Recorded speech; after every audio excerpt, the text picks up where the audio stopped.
Então, ao vivo, começando.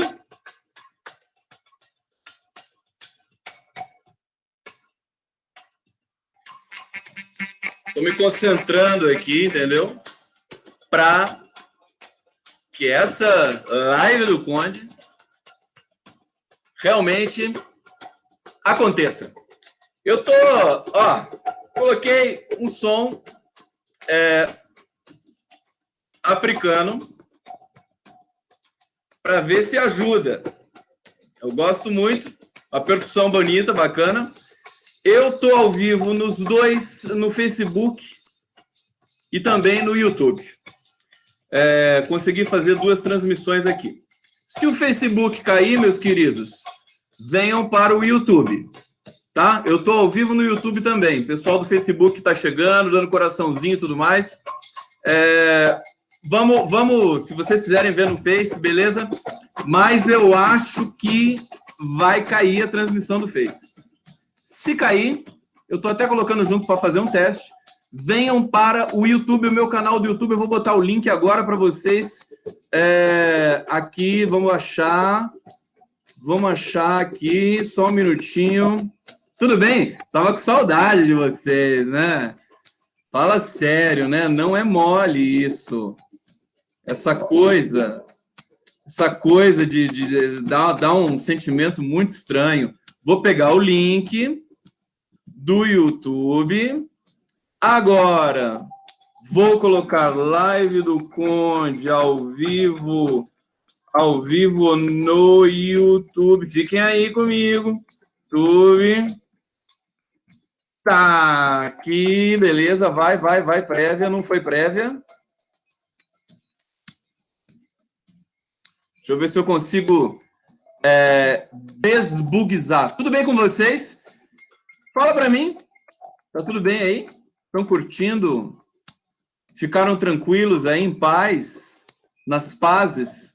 Sem a live do Conde, né? Vocês foram tudo para outras lives por aí que eu sei. Foram todos para outras lives aí, né? Eu estou colocando aqui, só um minutinho, estou colocando aqui no Facebook a live do Conde. Ao vivo no YouTube. Então, façam a inscrição no canal. Agora é importante dizer para vocês, aqui a colar, em todos os lugares. Deixa eu ver como é que está aqui. Porque eu estou começando a trabalhar o canal do YouTube. Então, é preciso primeiro, né, ter muitos inscritos para a gente poder ter essa química toda que tem no Facebook. Então, eu peço para vocês, imploro, peço com todo amor, inscrevam-se no meu canal, o canal do Conde. É muito importante. Então, compartilhem a live, compartilhem o link do YouTube, please. E peço para vocês se inscreverem fortemente. No final, eu vou pedir para se inscrever na TV 247 e tal, também, tudo. Mas é importante agora a gente dar densidade para o canal do Conde, justamente para a gente não ficar dependente do Facebook. Eu adoro o Facebook, vocês sabem disso, mas começou a dar um probleminha na transmissão e eu tenho que tomar providências aí, evidentemente, tem que tomar as providências e fazer realmente, agora já estava na hora, né? Já estava na hora de fazer o canal do Conde no YouTube para fazer bombar. Olha só, tá chegando o pessoal no YouTube também. É uma linguagem nova, é diferente. E aí vamos fazer as inscrições devidamente. Está crescendo, olha, lindo, adoro. Valeu, galera, valeu, tava com saudade de vocês. Eu vou até aumentar, nem sei se o som tá rolando, porque o microfone do notebook não é tão bom, mas eu coloquei aqui para... Ó, vai vendo. Isso aqui tá tocando pro Bolsonaro. Bolsonaro agora, tá tocando o bumbo, Bolsonaro. Porque, gente, sinceramente, as últimas questões, crises do governo, quer dizer, só piora cada dia a crise. Vou abrir aqui meu roteirinho para vocês, que é um roteirinho até que ele está mais suculento e grande, porque eu acumulei, né? Ficamos 2 dias sem conversar. Saudações a todos vocês, que saudade. Eu fico com saudade, eu preciso da live. O som tá bom? Maravilha. A imagem tá boa? Maravilha.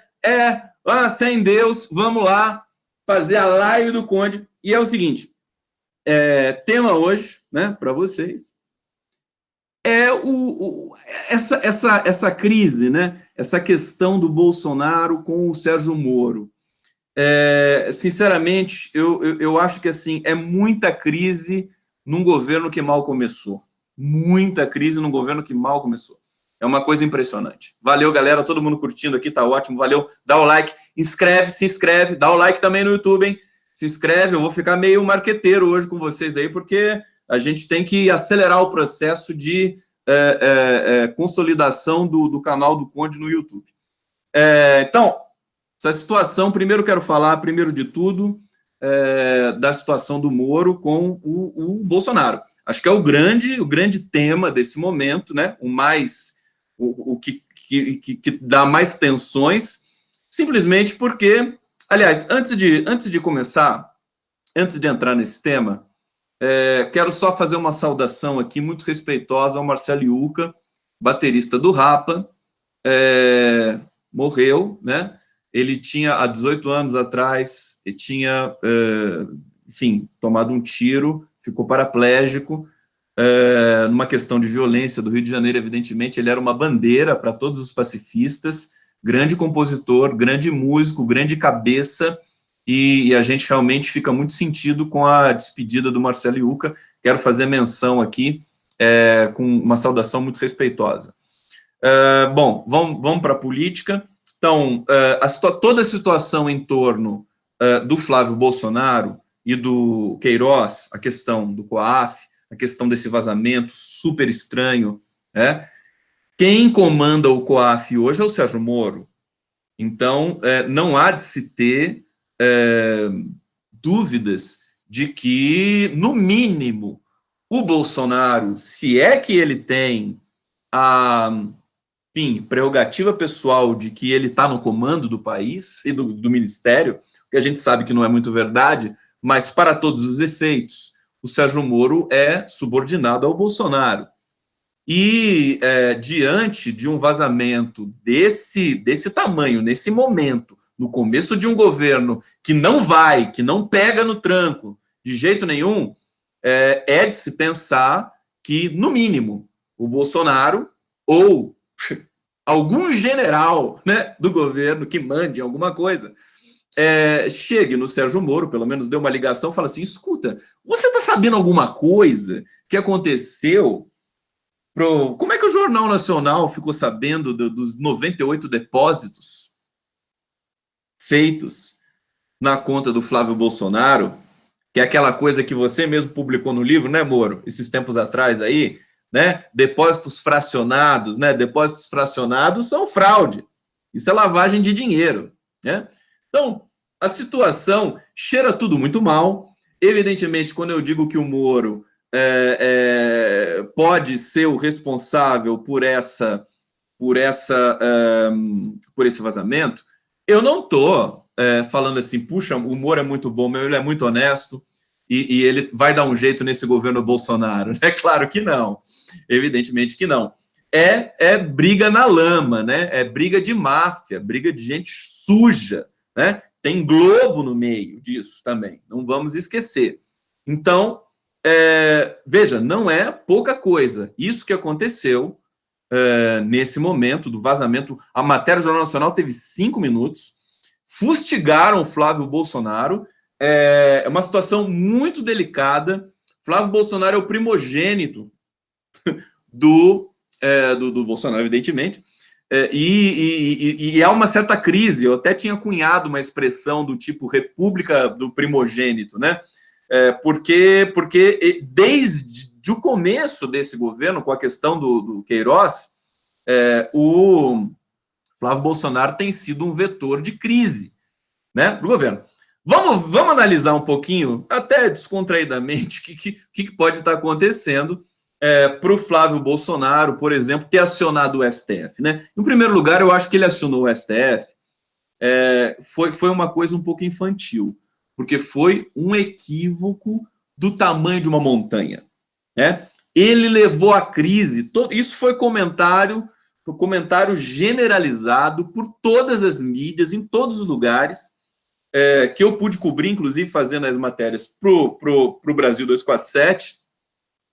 Todos os colunistas, jornalistas, refletiram assim: como é que o cara faz uma besteira dessa, uma burrice dessa, né? Acionar o STF para suspender as investigações do caso Queiroz, do qual ele diz que não tem nada a ver. Mas se ele não tem nada a ver com o caso Queiroz, querido, como é que ele vai pedir para o STF suspender as investigações? É uma coisa realmente muito curiosa, no mínimo. No mínimo.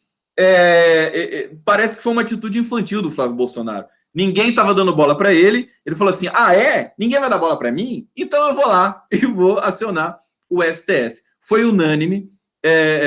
Por quê? Por que é unânime? Porque o STF é a corte, muitos usaram essa palavra, né, de maior reverberação no Brasil.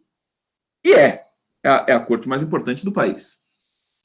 Toda a história do foro privilegiado, quer dizer, o Flávio Bolsonaro fez, eu vou usar uma palavra horrível aqui, mas vocês estão sentados? Tem criança na sala? Ele fez um rebosteio, uma coisa, a gente fala no interior, né? Um rebosteio, uma coisa horrorosa para o governo e boa para nós, que, enfim, que queremos democracia, porque ele comete um erro monumental, expõe o governo de uma maneira muito precária, muito infantil, muito perigosa. E não bastasse isso, então depois veio o vazamento, inclusive, das suas estripulias ali na conta bancária atípica, né, velha conta bancária atípica, que o COAF registrou já há alguns meses, mas que agora tem um vazamento muito mais específico e diretamente ligado ao Flávio Bolsonaro. Bom, dentro de tudo isso, eu vou fazer um pequeno rememorar alguns passos desse processo todo. O que está dizendo aqui? Silvia Figueiredo está falando pelo Facebook aqui, ela alega que não pediu a suspensão. Ah, tudo bem, mas na prática, o problema é na prática, né? Na prática foi suspensão, porque o Fux suspendeu. Na prática, Silvia, na prática o Flávio assume a culpa. Foi isso. Pega fogo o cabaré, Vinha Souza, é isso mesmo. Pega fogo o cabaré. Foi exatamente isso. Deixa eu ver os comentários aqui no YouTube também, porque agora tem YouTube também. Angélica França, Belê, Roberto Matos, show, todo mundo comentando aqui já no canal do YouTube, que orgulho. Estou estreando meu canal do YouTube aqui. Lindo, lindo, lindo. Angélica França, Andréa Barbosa, saudade. Targino Silva, cadê, cara pálida? Pedro Lula Cândido, querido. Agora tem o YouTube também. Que delícia. Muito bom, saudade. Agora eu posso ver comentários em todos os lugares. Gente, voltando então ao raciocínio. Na prática, o Flávio Bolsonaro suspendeu.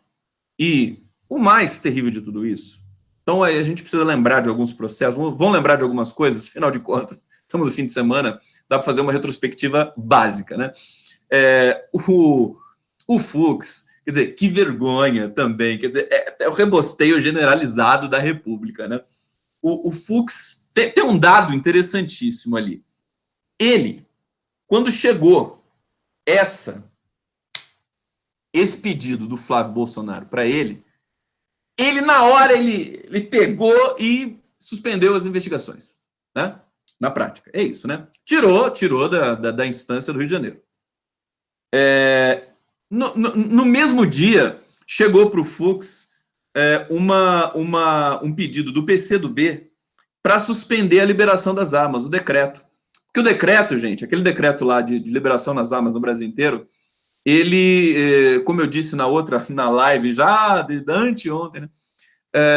Tem muitos furos jurídicos, muita gente dizendo que é inconstitucional, e ele negou o pedido do PCdoB. Quer dizer, o Fux se mostrando de uma subserviência a esse sistema que chegou no país, né, o bolsonarismo, uma subserviência, o Toffoli, mas o Fux conseguiu superar o Toffoli. Uma vergonha, uma pressão imensa, uma exposição sem precedente no STF, mais uma vez, e olha que o STF já está com a conta alta. Essa movimentação em torno do Luiz Fux, quer dizer, muitos interesses. O Joaquim de Carvalho, que é um grande jornalista, trabalha no DCM, Diário do Centro do Mundo, do meu amigo Kiko Nogueira. O Joaquim de Carvalho fez uma matéria muito boa, muito detalhada, sobre as ligações do Luiz Fux, indiretamente, com o PSL do Bolsonaro. Não sei se vocês estão sabendo, se vocês estão a par, mas a filha do Fux, a Mariana Fux, também está na área, é uma magistrada. Ela tem, enfim, ligações, eu não sei precisar, basta ver a matéria do Joaquim de Carvalho com o Gustavo Bebiano, que é braço direito do Bolsonaro, mas também com uma personagem chamada, deixa eu ver se está anotado aqui, Paulo Marinho. Paulo Marinho, que foi ex-marido da... Tem todo um bastidor aí de fofoca aí, né, da Maite Proença e tudo mais, se apresenta como empresário, e ele é o primeiro suplente do Flávio Bolsonaro. Veja só o tamanho do... A República Brasileira está virando uma coisa muito estranha. E a filha do Fux, você sabe como é que é essa série de favores que se troca por aí, né? A questão do Poder Judiciário brasileiro tem muito isso. E tem interesses cruzados, a ponto de o Joaquim de Carvalho, acho que ele menciona em algum momento da matéria deles, assim, não, ele devia ter manifestado, o Fux, né, deveria ter dito que estava impedido para julgar aquela matéria, porque tem interesses naquela matéria. Bom, eu passei o link aí da transmissão pelo YouTube, vocês pegaram? Querem que eu passe? Se alguém puder passar o link da transmissão do YouTube, por favor, na do Face, para quem tiver no Face e tal, senão eu vou ter que fazer uma ginástica meio grande aqui nos computadores que estão ligados. Então, gente, fica essa primeira impressão, uma situação difícil para o governo. Bolsonaro cancelou uma entrevista coletiva marcada, acho que para amanhã, já cancelou, não sei se é para o dia 22 ou para amanhã. Ele vai para Davos, vai ficar 4 dias em Davos. Eu brinquei que nem os moradores de Davos ficam 4 dias em Davos. Enfim, o chefe de Estado vai lá, fica um dia e volta, faz um discurso. Parece que ele vai fazer um discurso de 40 minutos. 40 minutos para o Bolsonaro é muito. Se ele fizer um discurso de 40 minutos, eu quero saber, eu quero, enfim, ficar muito atento realmente, porque acho que ele, não sei quantos minutos deu o discurso de posse dele, assim, né? Vamos ver o que vai acontecer em Davos, se é que ele vai mesmo, porque a crise é grande. E eu acho, pessoal, que essa questão do Sérgio Moro, veja, se o Bolsonaro deixar o Moro assim, nessa tranquilidade, nem interpelar com relação ao vazamento do COAF, filho dele, estou defendendo o Bolsonaro, vocês sabem disso, né? Não estou defendendo o Bolsonaro. Mas nós estamos adentrando a lógica desses mafiosos para justamente antecipar o que eles estão, o que pode vir a acontecer no país. Você imagina a força que vai ficar o Moro.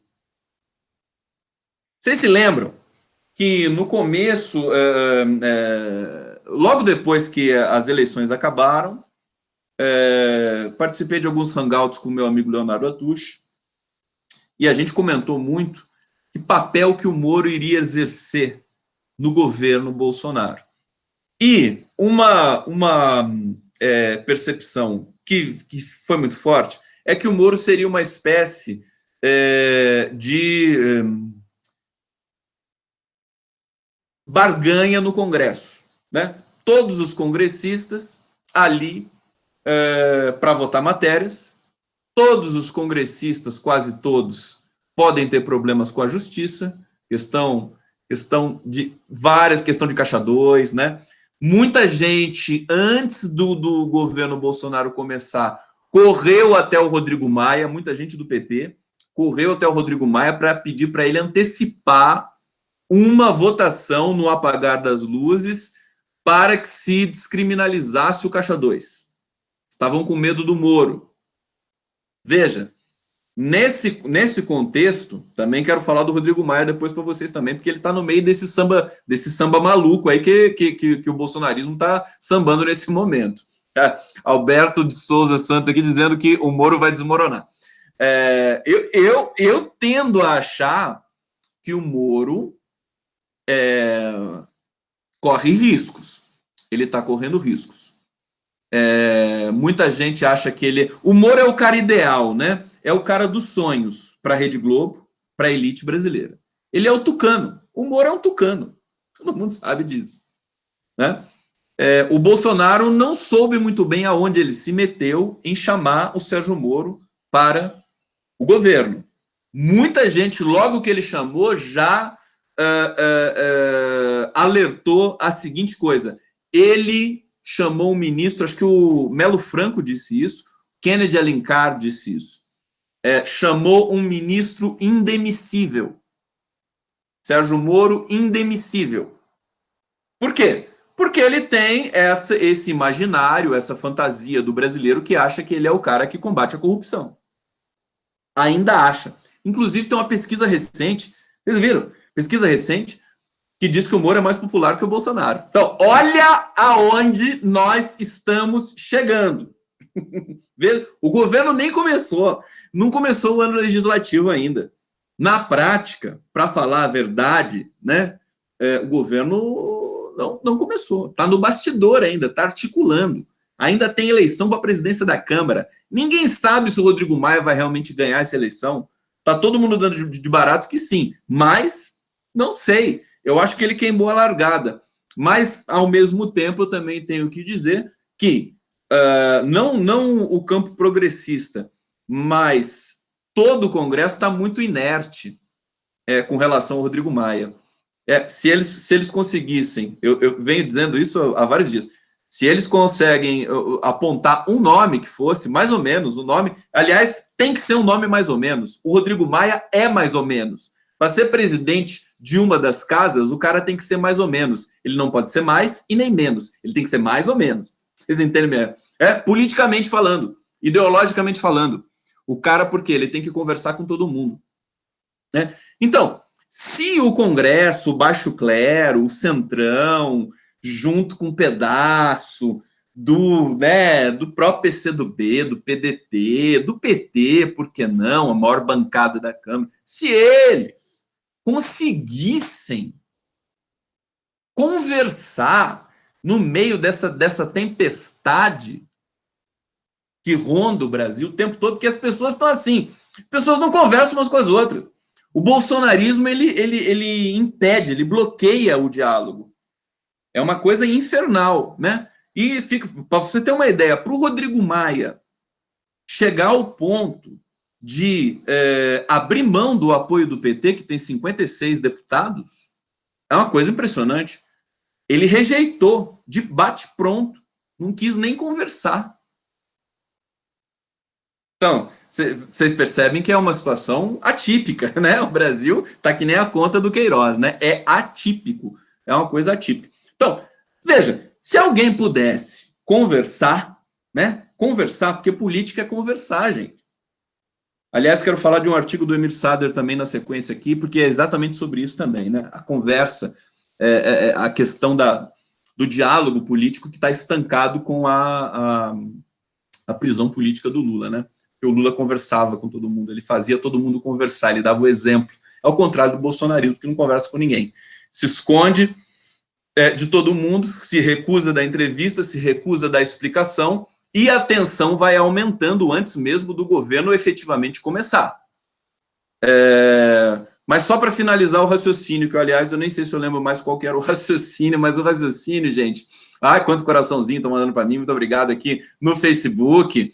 Aqui o YouTube está muito legal também a transmissão hoje, muito bom fazer a transmissão simultânea. E hoje o Facebook não deu pau, né?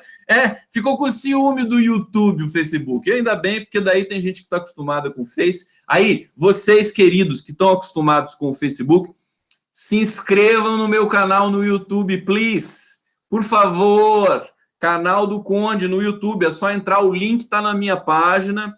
Deve ter links aí nos comentários. Inscrevam-se no canal. Também qualquer coisa é só procurar Gustavo Conde no YouTube e vai aparecer meu canal lá. Para vocês se inscreverem, para a gente poder ter mais um instrumento de propagação, de debate, né? Aqui a gente não propaga mentira, a gente propaga debate, a gente propaga o contraditório. É isso que precisa fazer. Bom, retomando então o raciocínio, Rodrigo Maia, Sérgio Moro, Bolsonaro, Sérgio Moro. Estava falando do Sérgio Moro, que na composição do governo, naquele momento pré-posse, né? Novembro, dezembro, muita gente dizendo assim que o Moro era um ministro indemissível, que era um ministro forte demais para o Bolsonaro, e é o que está se mostrando nesse momento. Porque será que o Bolsonaro tem força política? Por exemplo, vamos supor o seguinte, se foi realmente o Moro, a gente sabe que é muito difícil de não ter sido ele. Quer dizer, ou ele manda no COAF, ou ele não manda no COAF.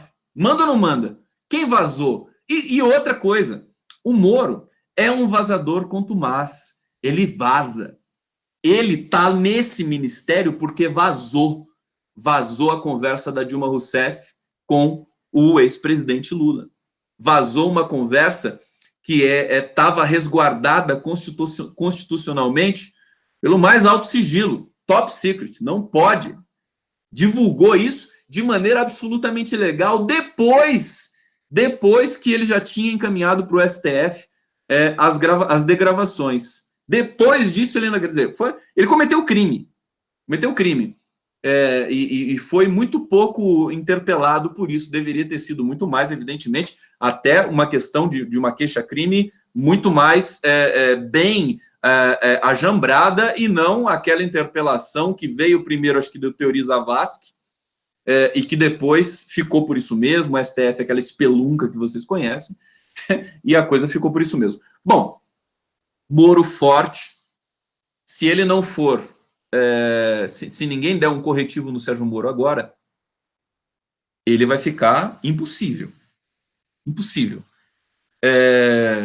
Tô fazendo essa leitura. Acho que o Bolsonaro não vai fazer nada, vai fingir que não viu essa questão do vazamento, sobretudo Flávio Bolsonaro.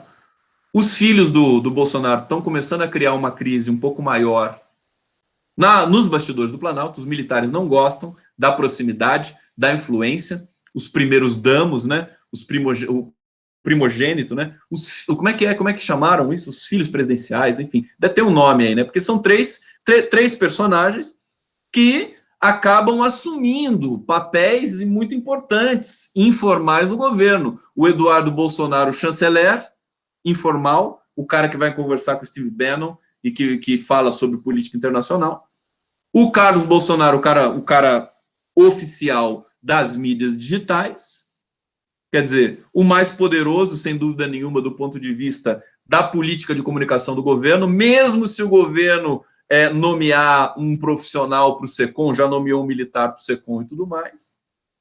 E o Flávio Bolsonaro, que é um senador eleito, né? E que está envolvido. Você vê, o Flávio Bolsonaro ficou meio patinho feio da história, ele ficou meio excluído. Hoje ele ficou conversando com o Bolsonaro a manhã inteira, lá na Grande do Torto, que eu acho que ele ainda está hospedado lá, né? Situação não é fácil, governo vai ter muito trabalho, e a gente vai para a primeira transição da nossa live. Vocês curtiram o som? Deu para curtir o som que eu pus aqui para vocês? Deixa eu colocar de novo aqui, só para a gente fazer uma pequena e delicada transição para a segunda parte da live. Todo mundo aí se inscrevendo no meu canal, Ó lá. Agora eu tô de frente. Eu não tô mais de lado, né?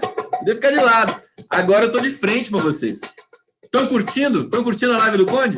Tá tudo bem aí com vocês? Manda coraçãozinho pro Conde, por favor. coraçõezinhos. Ó, eu adoro isso. Música africana. Vocês escutam bem a música africana no YouTube? Tá rolando bem no YouTube a música africana? Deixa eu ver o YouTube aqui. Muito bom, Roberto Matos. No YouTube a qualidade é incrível. Som na caixa, cara pálida. Janson Romão. Patrícia Quesada. José Figueiredo Júnior, Planetas Terras. Planetas Terras. Ana Cecília Austragés Hereda. Quase não consigo falar o seu nome. Marli Alheiros. Tá tudo bem. Graças a Deus. Graças a Deus deu tudo certo hoje. Até no Facebook funcionou também essa espelunca aqui da live do Conde. Vamos lá. Cadê o like? Tem que dar like. Pega lá e like pro Conde. O YouTube é mais embaixo, velho. Os caras no YouTube são nervosos, entendeu? São nervosos. Dá like pro Conde que o Conde gosta. Mas não esquece o coraçãozinho. Vamos passar para a segunda parte da nossa live. Segunda parte da nossa live, que bom, a questão... Eu queria falar rapidamente sobre o Fux, né? Foi realmente uma coisa, assim, deprimente, um processo de apodrecimento muito, muito grande. O governo já começa o processo de apodrecimento, mas apareceu o Fux, apareceu o Flávio Bolsonaro, apareceu o Sérgio Moro, a coisa entra em estado de putrefação avançada. Vamos ficar observando. Foi muito rápido. Ele se expôs de uma maneira... O Fux, né? Luiz Fux, se expôs de uma maneira muito subserviente. Foi chocante para toda a comunidade jurídica brasileira, até para a própria imprensa. Foi um erro terrível do Flávio Bolsonaro de ter chamado... Acho que o Flávio Bolsonaro quis dar um recado para a família, para o pai. Esse é o detalhe dramático de tudo isso, né? Ele quis dar um recado, porque acho que ele acabou se sentindo muito pressionado, ninguém fazia nada por ele, o Bolsonaro não é o articulador dessa natureza, embora ele proteja os filhos, certamente por declarações e pela natureza das notícias que circularam durante a semana, ele não deve ter dado a atenção que o Flávio Bolsonaro queria. Flávio Bolsonaro deve ter se sentido muito, digamos, desprezado e foi, contudo, no STF. Duvido que, se o Flávio Bolsonaro... Veja, será que ele consultou o pai para entrar no STF? Certamente não. Acho que isso explica também essa conversa de hoje, que ele teve aí a manhã toda com o pai, com o Jair Bolsonaro, que é o pai dele.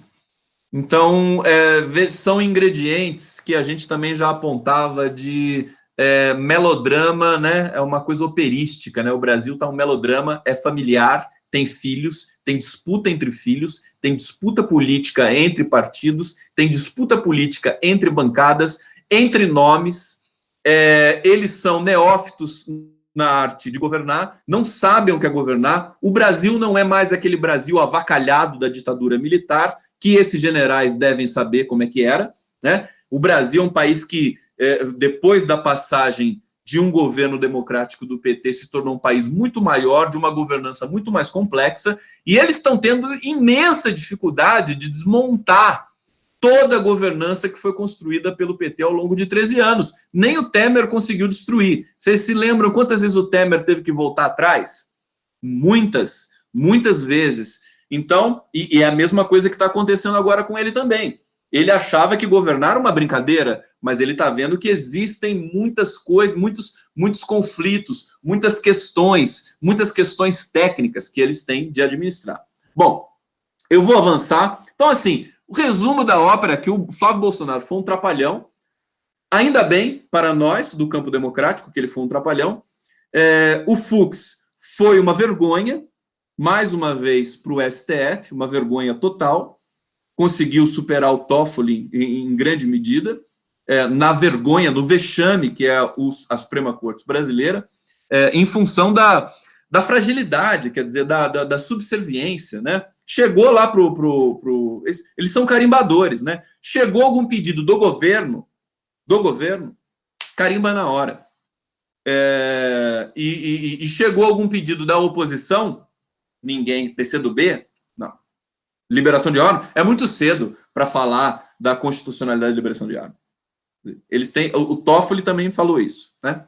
Muito cedo para falar da questão da liberação de armas. Quer dizer, uma questão que pode desencadear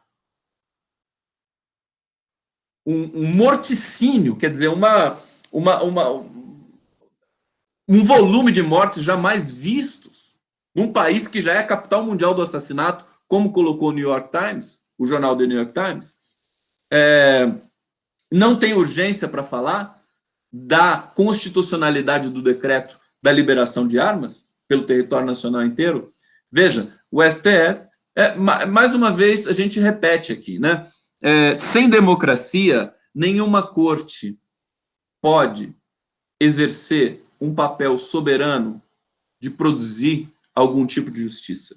Sem democracia não vai dar.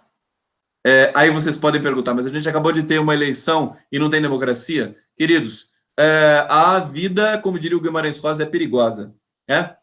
Nem sempre tudo que parece ser é.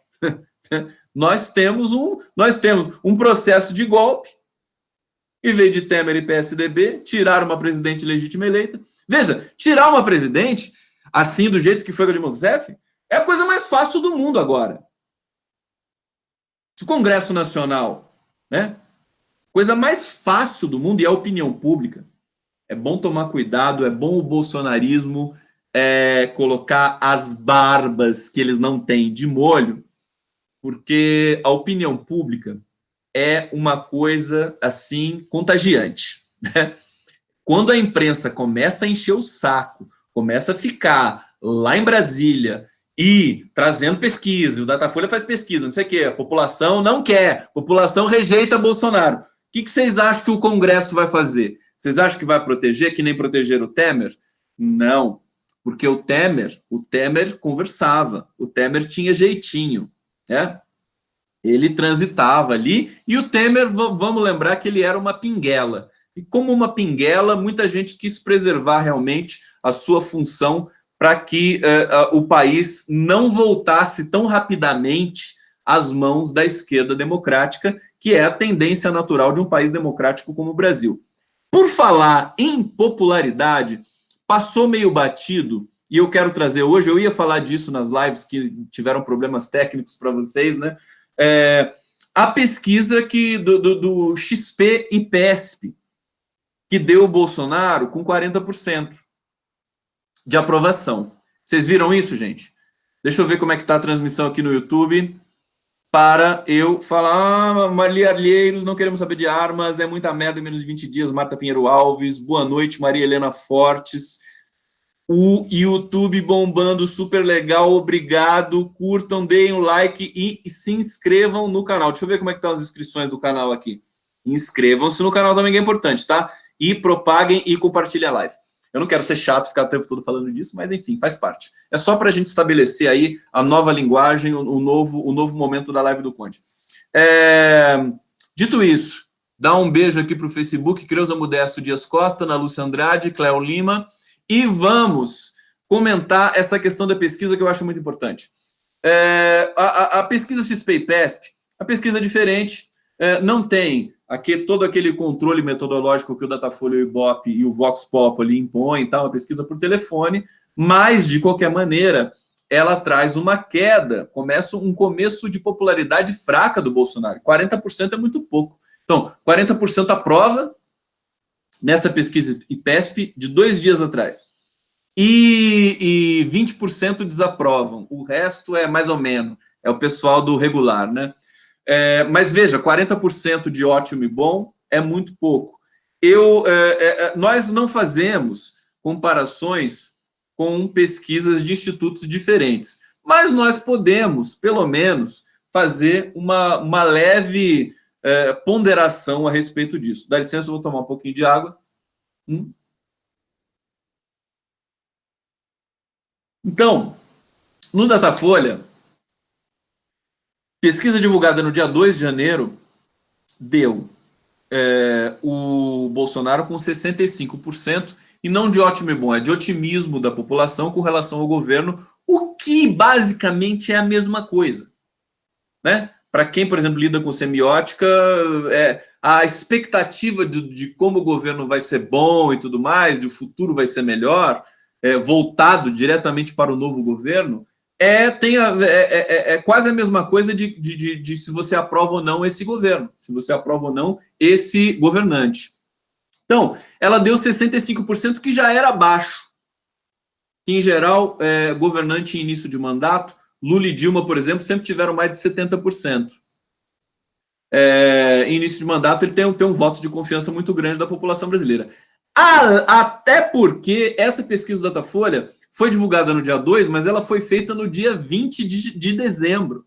20 e 21 de dezembro. Então tinha um delay, né, muito grande. A questão do Queiroz, por exemplo, não tinha pegado ainda no breu, quer dizer, não estava bem avaliada ali, porque isso realmente erodiu a popularidade do governo. Então, o governo está num momento frágil, vai acabar entrando num ano legislativo a partir do dia 1º de fevereiro, muito fragilizado, né? Muito fragilizado. Eu acho que esse tipo de situação, desse momento, fragiliza inclusive a candidatura do Rodrigo Maia. Porque acho que faltou respeito para o Rodrigo Maia, né? Ele de cara ele já se colocou como se fosse um enviado do governo, e o Congresso não gosta disso. Rodrigo Maia sabe disso, é experiente. O Congresso não gosta, mesmo o Centrão, mesmo essas bancadas da bala, Bíblia, Boi, etc., eles não gostam de ficar na mão do governo e ter um presidente da casa que seja quase que um preposto do governo, do executivo, dentro do legislativo. Eu tinha dito aqui em outras lives que assim, a tendência nos últimos anos, nos últimos mandatos, era de que o presidente do Congresso, da Câmara, é uma pessoa desligada do executivo, uma pessoa que negociava com o executivo, mas que não tinha compromisso, por exemplo, para votar a reforma da Previdência, não tinha esses compromissos assim muito estabelecidos. É aquele vai não vai, né? É aquela conversa que o próprio Rodrigo Maia já tem elaborado diante dos apoios que ele tem recebido. Vamos aproveitar para dizer uma coisa interessante nesse meio tempo, né? O Rodrigo Maia recebeu apoio, governador do Ceará, do PT, Camilo Santana. Eu acho que o Camilo Santana está muito rebelde, né? Ele não faz nada que o PT, enquanto partido, discute, delibera, vota e resolve. Camilo Santana está independente demais. Em geral, pessoas assim acabam saindo do partido. Mas isso é uma situação. A situação que eu queria comentar com vocês, o PCdoB foi muito criticado porque apoiou o Rodrigo Maia. Eu entendo que o PCdoB seja criticado. A Manuela Dávila também parece que não gostou, mas, enfim, ela faz parte de um partido político. E o Camilo Santana já é Ciro Gomes faz tempo, né? Por isso que eu acho que está errado. Acho que é uma situação aí que tem que ser discutida com muito cuidado pela direção do PT, porque é um péssimo exemplo você ter um filiado governador que toda vez, nos momentos mais dramáticos do país, da negociação política, ele aparece justamente tomando partido contrário do seu partido. É uma coisa muito estranha. Bom, o PCdoB, né? A eleição na Câmara é muito peculiar. Em geral, a militância nunca entende nada. Todo mundo fica perdido na tradução. A lógica é outra. Qual que é a lógica? É a lógica da negociação. É preciso entender. Em geral, a militância apaixonada não entende. Porque você tem que compor. A eleição não é só do presidente, é da mesa. Tem vários cargos ali importantes que vão ser muito importantes para as votações futuras. Se você abrir mão disso na sua revolta pessoal, partidarizada, se você pensar com os intestinos, você vai ficar totalmente isolado, vai comprometer a governança e vai comprometer totalmente o papel do seu partido. O seu papel como congressista. É preciso ter realmente sangue frio. É uma discussão muito delicada. Veja, o bolsonarismo está flertando com o Fernando Collor de Mello no Senado, para não eleger o Renan Calheiros. O bolsonarismo, nesse sentido, ele é muito mais primitivo do que uma militância, estou falando de uma maneira estrutural só, né, de uma militância de esquerda. Por quê? Porque eles não aceitam nada. Nada. Veja, é até pedagógico isso, hein? Eles, por exemplo, vai apoiar o Rodrigo Maia? Não. O cara é corrupto, tá, você quer. Eles não entendem nada e vai tudo nessa onda. Qualquer congressista que o bolsonarismo apoiar vai cair nessa conversa para os seus soldados aí, né, para os seus seguidores que não são militantes, né, eles são seguidores. Essa situação, e isso retrata muito bem a própria psicologia do próprio Bolsonaro, que não gosta de conversar com ninguém, que nega a política, porque a eleição no Congresso justamente é política na veia. Tem que conversar com as pessoas, mesmo que elas não concordem com você, mesmo que elas estejam num campo totalmente contrário ao teu, como foi o caso do PCdoB com o Rodrigo Maia. Aí eu digo o seguinte, você quer criticar o PCdoB? Critica, beleza. Tudo bem. Mas aí eu chamo a atenção para o seguinte, por quê? Por quê que ninguém vai cobrar o Rodrigo Maia? Falar assim, pô, você aceitou o apoio de comunista? Então não vou mais votar em você. Por que ninguém vai cobrar a contradição no lado de lá? No PSL, no bolsonarismo? Chega lá para um PClista da vida lá e fala assim, escuta, você está apoiando o Rodrigo Maia, mas os comunistas estão apoiando o Rodrigo Maia. Você vai continuar apoiando o Rodrigo Maia? Fala para um bolsominion da vida isso. Fala isso para um bolsominion da vida. Os caras ficam loucos. Tem que falar. Veja, essa é a luta política. É isso que tem que fazer. Eu acho que assim, o apoio do PCdoB ao Maia é uma grande jogada, porque joga para o bolsonarismo a responsabilidade de sair. Escuta, querido cara pálida, você vai estar junto de um partido comunista? Eu acho que tem que fustigar. Luta política é luta política, queridos. Não é uma luta lógica, né? E você não precisa ser aquela, né, um anjinho de posse da razão, aquela coisa bonitinha. Não, você tem que exercer o teu direito de criticar o outro lado também. Por que só a esquerda tem que ser coerente? Não é verdade? Então, vamos. Eu acho que essa luta no Congresso ela vai ser. Não, o Rodrigo Maia, a vida dele não está ganha. Vamos avançar um pouquinho, tudo bem? Vocês estão curtindo a live? Estão curtindo a live? Temos ainda 13 minutos de live. Vamos colocar mais uma música e a gente faz a transição final para fazer o encerramento desta live histórica ao vivo no YouTube e no Facebook. Vai? Vai, cadê? Cadê?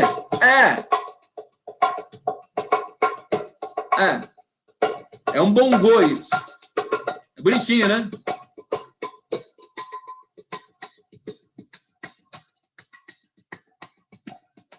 Live do Conde. Som na caixa. Caras pálidas. Vamos lá, então.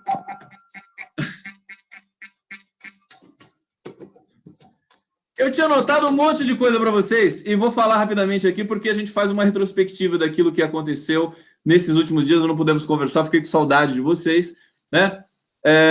E tem uma sequência aqui interessante. Bom, a situação do Camilo Santana eu falei, a história dos conspiradores, dos opositores venezuelanos, não sei se vocês pegaram essa notícia, vieram para o Brasil, o Ledesma, um deles, o único nome que eu me lembro, vieram e conversaram com o Bolsonaro e com o chanceler Ernesto Araújo. Ou o Bolsonaro está buscando protagonismo para produzir um golpe na Venezuela, que é muito perigoso, o que é, evidentemente, além de perigoso, criminoso. Ele está articulando, está recebendo, e na verdade acho que isso é conspiração, é muito perigoso, é uma situação delicada. Quer dizer, não bastasse o Flávio Bolsonaro, tudo que o Jair Bolsonaro coloca o dedinho podre dele, tudo vai desmanchando. Quer dizer, o Brasil está desmanchando institucionalmente, estruturalmente, um pouco a cada dia. Não é fácil, como eu disse, porque eles são muito incompetentes também, né? Mas é uma situação que chega a saturar a paciência, inclusive de quem é do campo da direita, desse campo conservador, da elite brasileira, que também não aguenta mais uma pessoa tão incompetente. É por isso que... E outra coisa, outra coisa genial, né? Você vê, o cara tá há 19 dias no governo. Eles já estão reclamando que estão sendo perseguidos. Não é uma vergonha isso? Quer dizer, nem começou, já está dizendo que está sendo perseguido. O Onyx Lorenzoni, General Heleno, Mourão. Quer dizer, que gente ruim de governo. Gente ruim não aguenta pressão. Só essa a arranhadinha da imprensa já está deixando eles assim, nesse estado de depressão profunda? Ah, vocês estão perseguindo? Para com isso. O PT aguentou 13 anos e não foi dessa perseguiçãozinha não, porque isso aqui é, até onde eu posso ver, em grande medida, jornalismo. O jornalismo está acontecendo no Brasil, com as devidas ponderações, mas está acontecendo.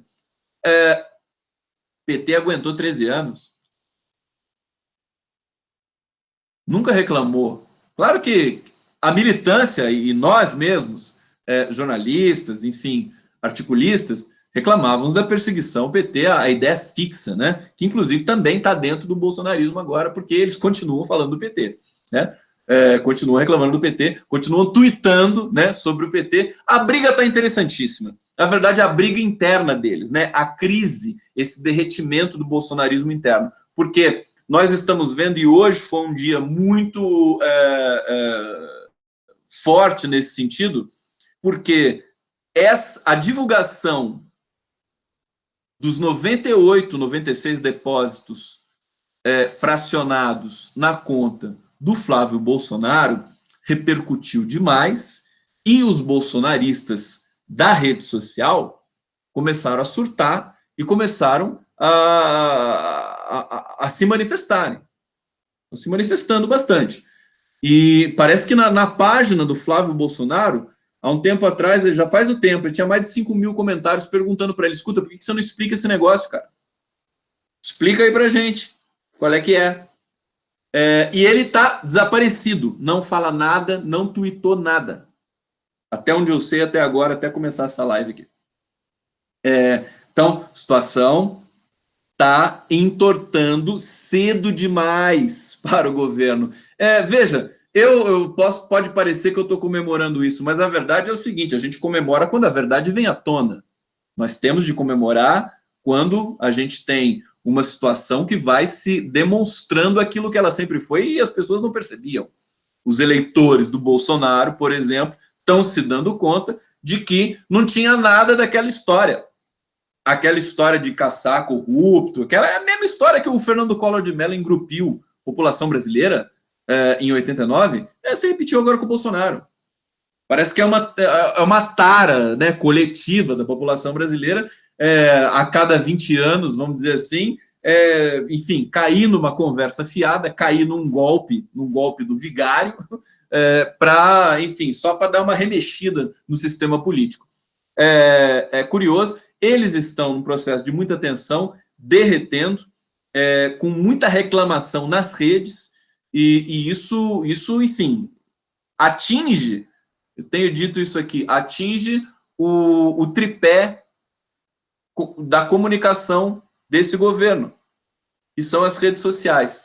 Quer dizer, se eles perderem a adesão desses seguidores, em função desses escândalos que não param de acontecer, eles vão acabar com muita dificuldade. Muita gente dizendo que o Bolsonaro não vai durar, também nesse momento. E aí, muita gente dizendo que o Moro, a partir desse momento, começa a ser aquela figura, aquele ministro, o único, né, que é o correto. É o sonho de consumo da elite, podem ter certeza disso. Se eles puderem empurrar o Sérgio Moro, né? Agora, precisa saber como é que vai ser essa situação. O que vai ser? Vai ser impeachment de novo?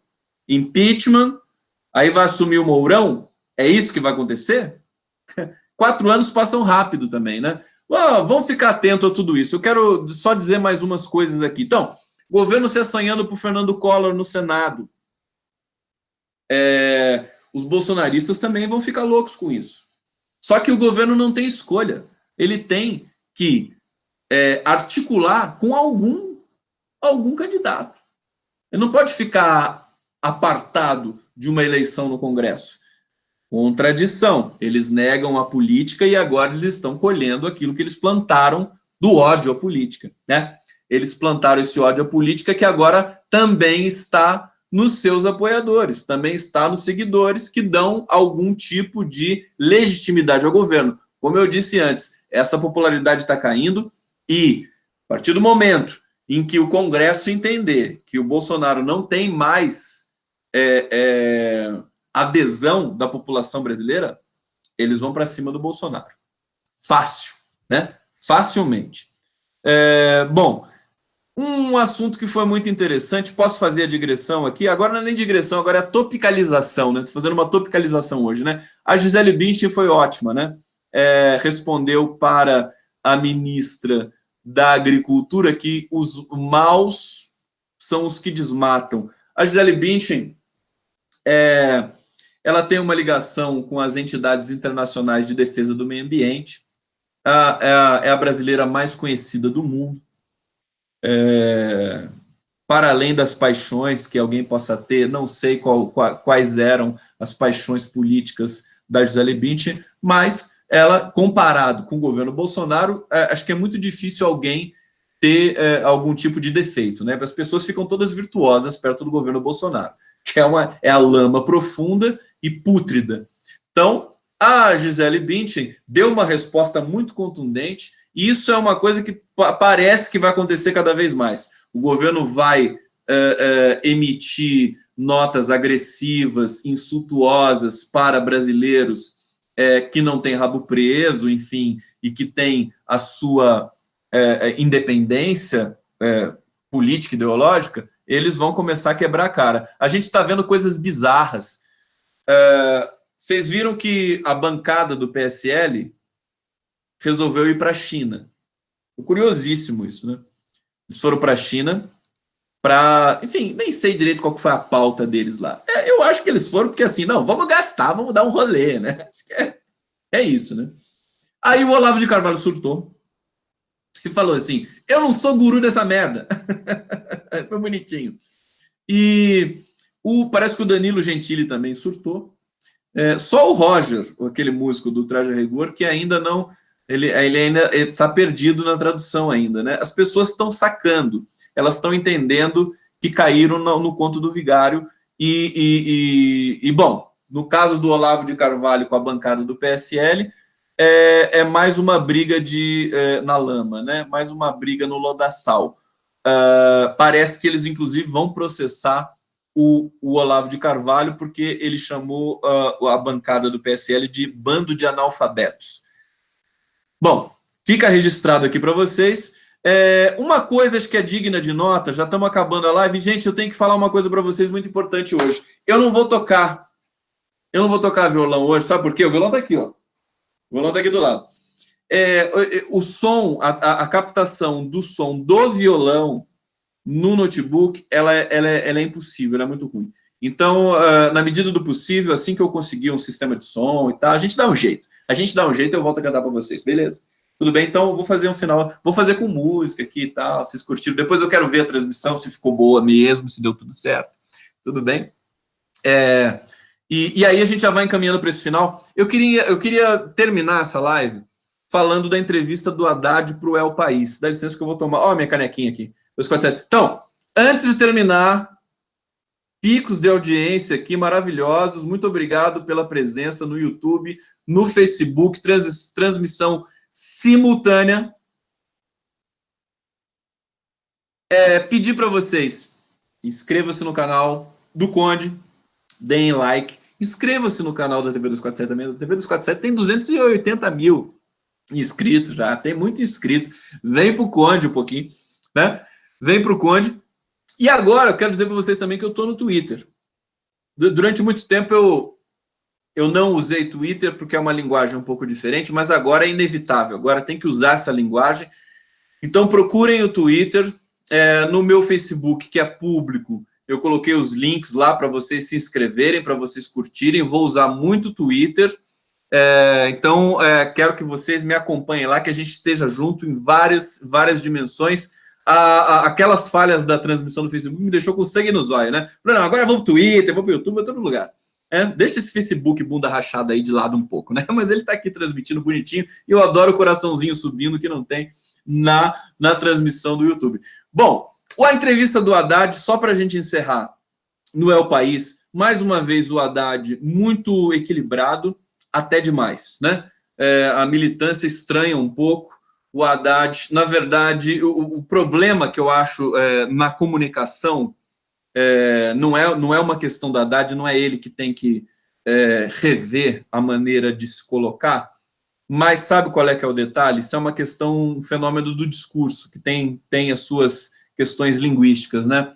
Como ele é muito equilibrado, como ele é um cara muito educado, ele produz enunciados que são mais fáceis de destacar do contexto e jogar contra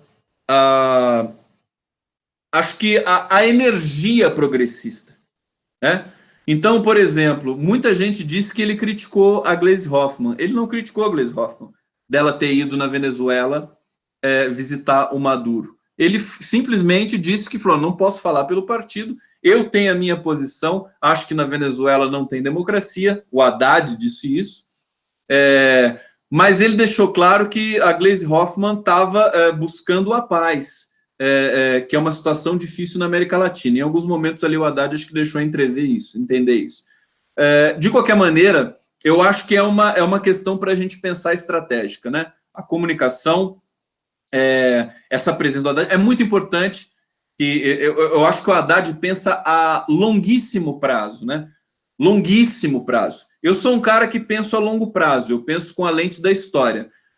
Mas quando eu vejo o Haddad, eu acho que ele pensa a muito longo prazo, porque ele é civilizado demais, né? E nós precisamos hoje de uma coisa um pouco mais um pouco mais agressiva realmente, que é a dicção da Gleisi, a dicção da Gleisi. Então, acho que antes de contrapor Haddad e Gleisi, não deixa de ser uma questão para a gente do campo progressista pensar, né? E eu vou me debruçar sobre isso com muito mais atenção nos próximos momentos. Vamos terminar com musiquinha africana. Deixa eu ver aqui como é que tá a nossa música africana. Vamos terminar com música africana, porque, como eu disse para vocês, não vou tocar porque a captação do violão no YouTube não é boa, no notebook. Acho que a gente pode terminar assim, em grande estilo, em alto astral, live histórica. Um beijo muito grande para vocês. Adorei a experiência de estar junto nas duas mídias. Adorei a presença de vocês, as inscrições, os likes no YouTube. Um beijo. Agora a gente não vai ficar mais longe do outro. Fiquei com muita saudade. Mandem corações pro Conde. Cadê o coraçãozinho do Conde? Um beijo para vocês. Ana Cecília, Marília Alheiros, Ana Calabria. Cadê o YouTube? Graça Canguçu. Muito bom. Foi muito bom fazer essa transmissão. Tem sininho? Toquem o sininho. Cadê o sininho? Nem sei desse sininho. Depois eu tenho que ver. Beleza? Beijo para vocês.